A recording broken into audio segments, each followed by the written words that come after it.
limited amount of time with the children. Even if a child is in the Montessori classroom for the full 3 years of a cycle in early childhood, the different elementary classrooms, there's still just a set amount of time that they have. And for this reason, it's really important, if you want to make the most of Montessori education, that you are doing what is most important. Putting the most important things in the environment, spending the time with the child in interaction that is going to help them to get the most out of their Montessori education. In that episode, I talked about that there's two approaches to this. One is your priorities. What are the priorities if you're going to do authentic Montessori education and get the good results of authentic Montessori education?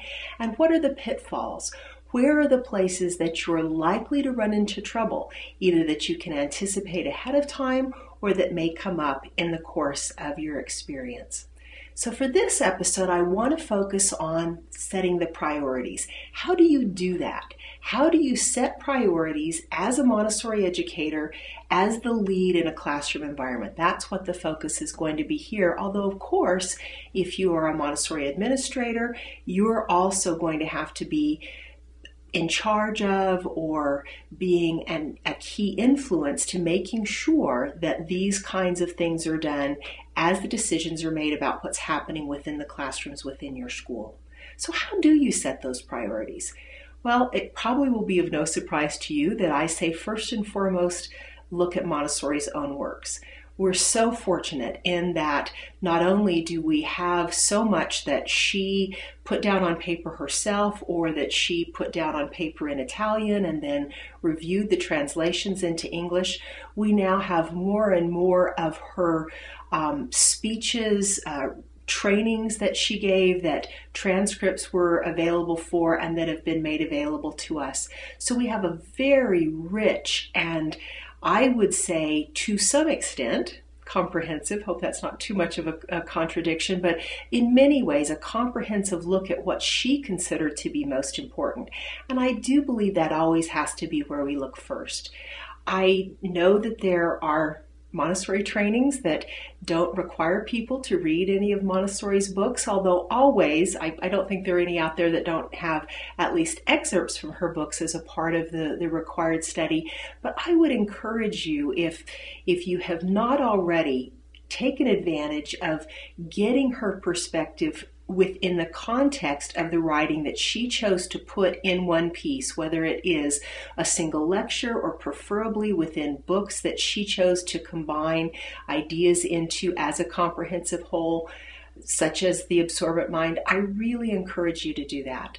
I've said before that if you have not found it easy to read Montessori, that a good place to start is What You Should Know About Your Child. Take it from there and see if you can delve into her works on your own.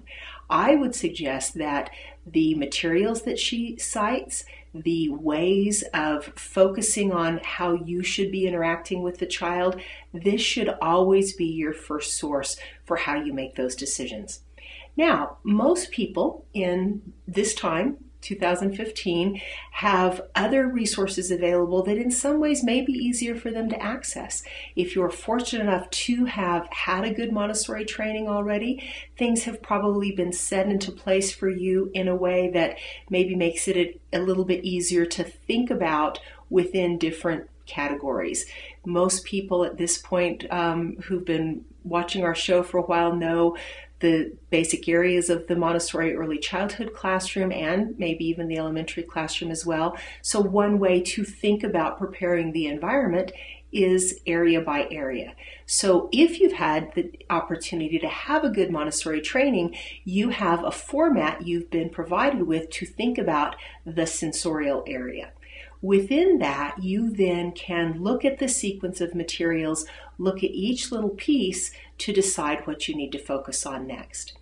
Now, I'm going to suggest that there are trainings that perhaps are truer to Maria Montessori's writing and less true to them, and I would suggest that it is your responsibility to find out about that a little bit if you have had the chance to do a Montessori training, or if you are looking into a Montessori training.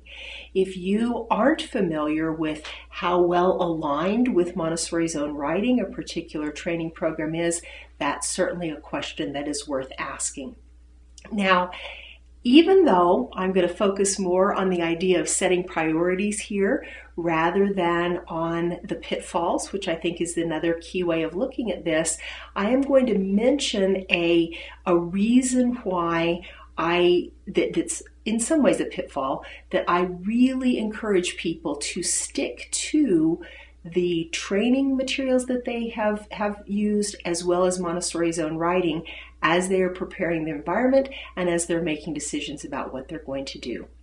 Especially if you are a creative individual, especially if the training and the other enrichment materials that you've chosen to study are along the lines of what you might call an American model, you may find that you feel that there's no limits to what might be in a Montessori classroom. And I have had that experience myself. It's easy if you have gotten excited about this model, have had the chance to prepare an environment for your children in your homeschool or in your own school environment, to say, oh, anything that is enriching to them, that I make sure is beautiful and is set out on the shelf in a beautiful way, maybe is made of natural materials, certainly I should consider that to include in my Montessori environment or curriculum. And I'm going to suggest that this is a potential pitfall. I'm not saying it's wrong. I'm not saying that you can't indulge in that kind of thinking a little bit. But one of the things that I have seen that is definitely a potential pitfall is Montessori educators feeling overwhelmed. If you're going to avoid that feeling of overwhelm with all of the materials and all of the things you need to consider and all of the interactions with children and parents and peers and possibly with employees, if you're going to avoid that, one of the best ways to do it is to narrow your focus back to the things that have been proven to be effective aspects of the Montessori education model. Now, that having been said, I know that this is very attractive to a lot of people. I love the dollar aisle in the stores. I love my thrift stores, Goodwill Industries, Deseret Industries, wonderful places to find beautiful natural containers for the things that you put on your shelves, among other things. But I'm going to suggest that before you just start including any of those things that seem to be a fit in your classroom, that you consider this approach. If you're a homeschooler, I do encourage you to have a dedicated space for the Montessori materials that you make available to your children. I'm going to take that recommendation a little bit further, and I'm going to suggest that if you haven't at least explored it, I would consider looking at some kind of cooperative arrangement. Given the cost of quality, authentic Montessori didactic apparatus, the true Montessori materials in the sensorial area, the math and the language areas, it is certainly worth looking at being able to share that cost among several families and have either a shared space that everyone comes to or some way that you make that available to the children. Would I say it's ideal to have a complete Montessori environment available to children for at least several hours a day, 5 days a week? Absolutely. But maybe that's not doable for you. And if it isn't, if you get burned out, you're not going to be able to do very much at all. So I'm going to suggest that looking at a co-op model is a very good idea. Even if you are doing Montessori in your own home, I'm going to suggest that having a room where the Montessori materials are is a good approach. Now, if you have a school where you do provide extended care, you may have parts of your school that are not Montessori materials, are areas where the children maybe spend time but not interacting with the Montessori materials. At least for a while, I'm going to suggest an experiment to you. I'm going to suggest that you try out having within that Montessori space, the Montessori classroom or the Montessori room within your home, only things that are in Montessori Zone writing or in an authentic Montessori training program that lists these things as things that would be appropriate to have. Confine that area in that way and let that take a little bit off of yourself. But if you do still want to have other things, if you want to have maybe peripheral practical life exercises that aren't so practical but that you think would be fun to have available, put those in that other space. Put those in a play space. Put those in a child's bedroom or something like that. One of the reasons that I say this is because one of my greatest concerns is I've been interacting with Montessori educators, Montessori homeschoolers, private schoolers, public schoolers, Montessori charter, people who work in Montessori charter schools. I see people feeling overwhelmed. I see people feeling like that they can't do everything that they need to do within the educational environment. And this is one of those ways to set your priorities. Now, obviously, even once you've set up your environment, even if you can find that focus a little bit, you've got to set priorities on a moment-to-moment basis within the classroom. So how do you do that? One thing I'm going to suggest is that if you have tools that help give you an overview, it will allow you to make some of those decisions. Now, obviously, the very first and most important way to access how to make those decisions is your observation of what's going on in your classroom. If you don't have a good classroom leadership skill plan that's based on prioritizing where to put your intention within the classroom environment, that's definitely something that you need to do. You need to have a well thought out framework for whose interactions within the classroom you need to go and intervene with. If you're fortunate enough, and I hope you are, to have a lead within the classroom and an assistant in the classroom, then there needs to be a plan that's within the focus of both of those educators working together. A tip I'll throw out there that I learned from a colleague recently is a simple guideline of if I'm down, you're up, meaning that if the lead educator is sitting on the floor or sitting at a table giving a lesson, then the other educator is moving about the room to see if there's anything that needs attention, checking work, redirecting a child, whatever. Obviously, from other things that I've said, if any disrespect is going on, that's a priority that has to be addressed immediately. But let's assume that you've got an environment that's mature, things are moving pretty well together, then you still need to make some decisions. One of the things that I have talked about an awful lot is that model of the child, the environment, the mentor. I think this is an important enough model that I have it on my business card, the learner, the mentor, the environment. This is a way for you to have an overview of your entire system. What needs attention? What needs your attention most? It's Thursday. You've made a commitment to your family not to work this weekend.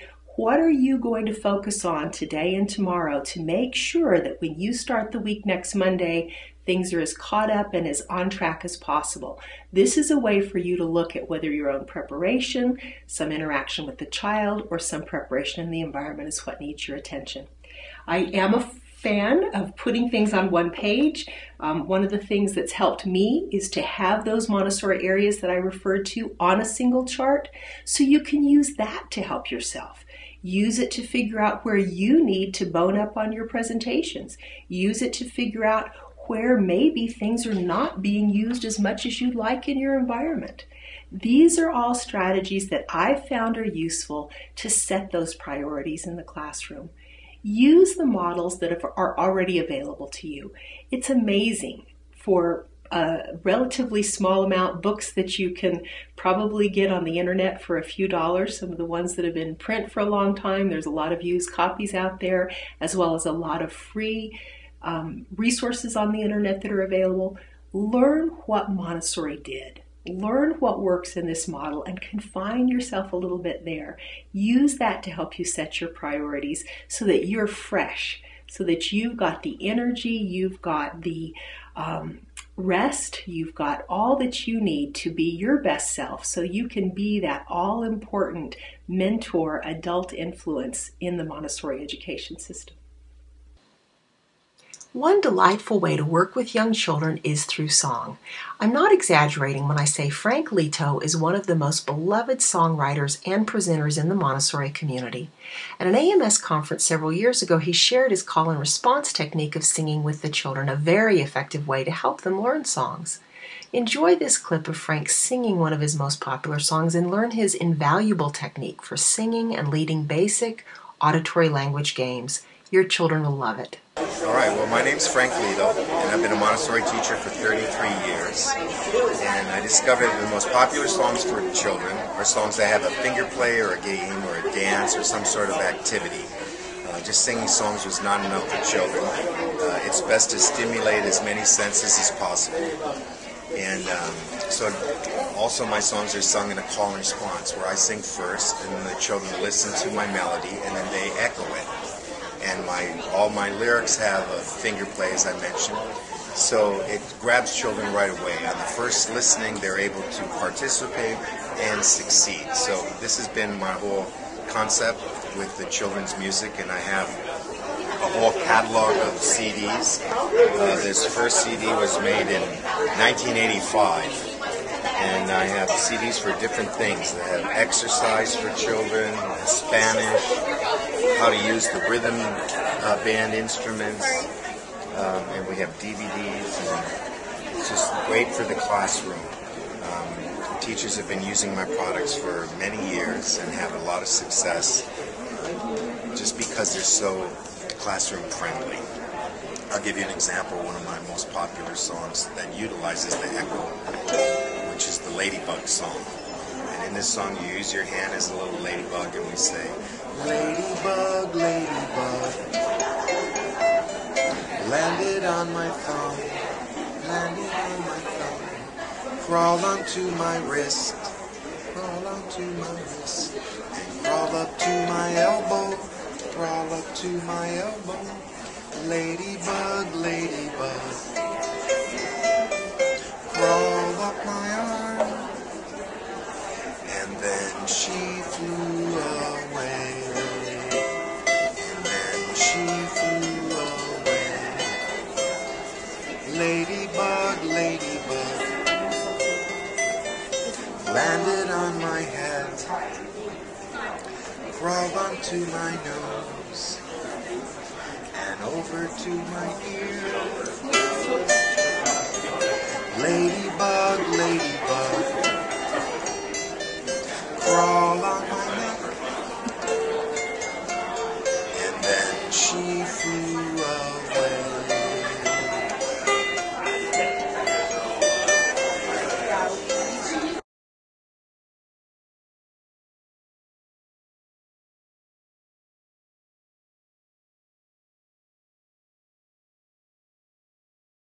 In this segment, we're going to talk a little bit more about how we can bring everyone on board within our Montessori community.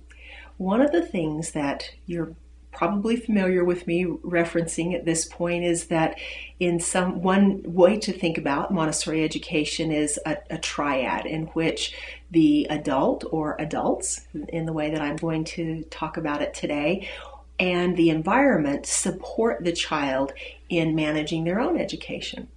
Now, one of the things that I believe many Montessorians fail to take into consideration or use to their own advantage is the idea that the adult is not just the classroom lead in that child's classroom, whether that's a homeschool environment, a public school, private school.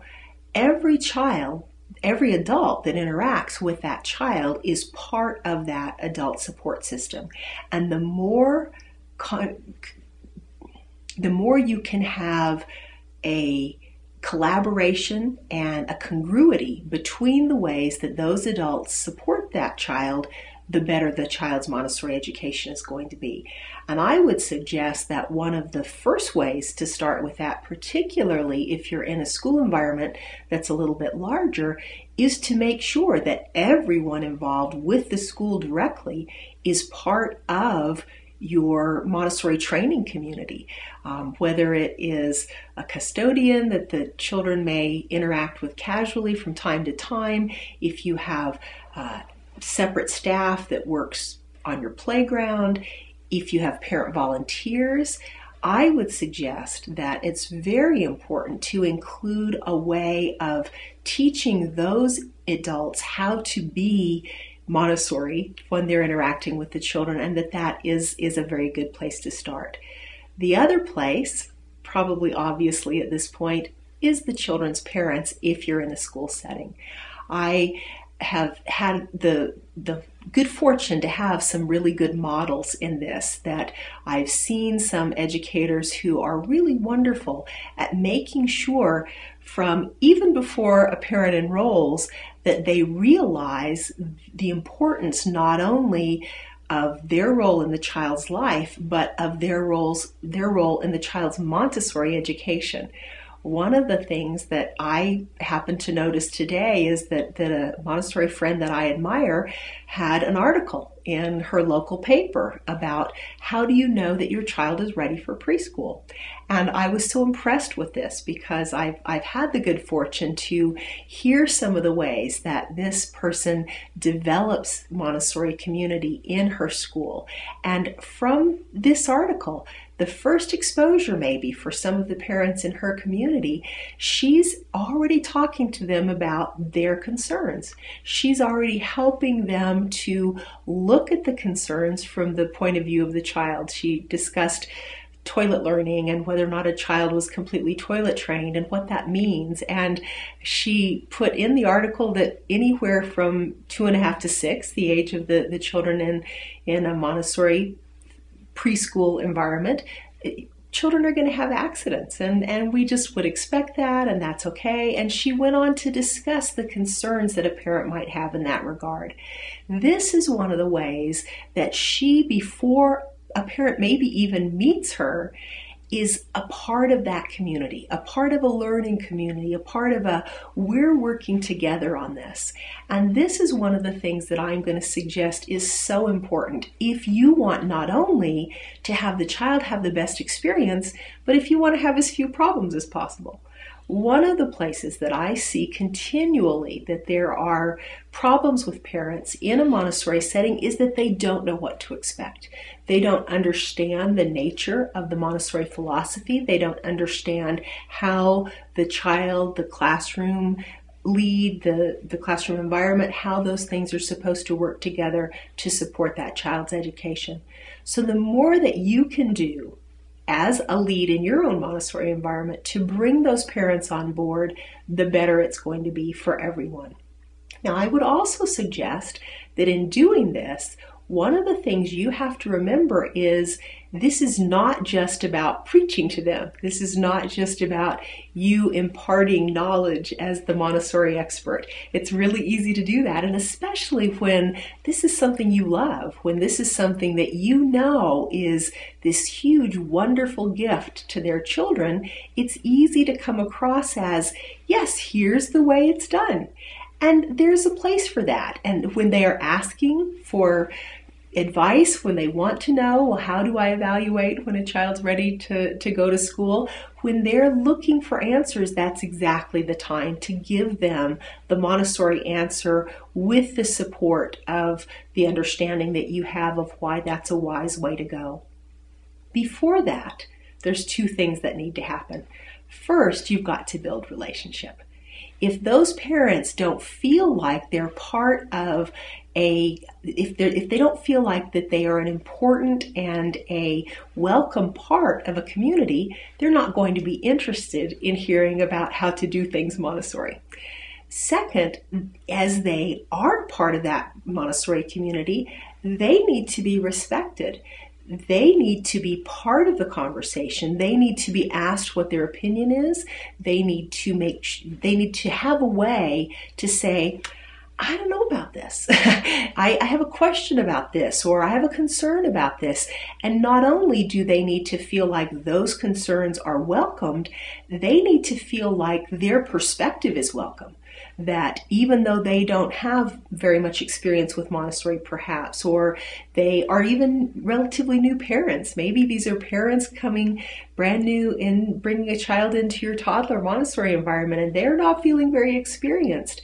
If you can help them recognize the expertise that they bring to you, which is, of course, that they have more observation time with their child than anyone else does. If you can honor that, if you can help them to understand how important that is to you, then you've got the basis of community. When you have that willingness to educate, when you have that the support set in place to build community, to do fun things together, so people just get to know each other, so people want to be there. If one of the things that my friend does that's so good is that she causes people to want to be at the parent education nights. Unless you're doing that, just setting up nights that you advertise and say, okay, I'm going to now tell you how to do this Montessori, that's not going to do it. So model what you want. Model that communication. Model interacting with those parents and those staff members with as much respect as you would extend children as you would want to be extended to you. When you've done that, when you've built relationship, when you've made sure that people recognize the expertise that they are bringing, whether it's just what they know about their child or additional expertise because of their professions, whatever, when you honor that and then you make available for them the opportunities that they will want to come to learn about Montessori education, then you have a chance of having those parents be an essential, integral, and well-functioning part of that adult side of supporting the child in that Montessori Triad. Now, the last thing that I'd like to suggest, we talked about priorities and pitfalls. I would suggest one of the best ways to avoid pitfalls with parents is having a very, very responsive communication system. So if there's one thing that you can do to create problems, it's to not respond to parents.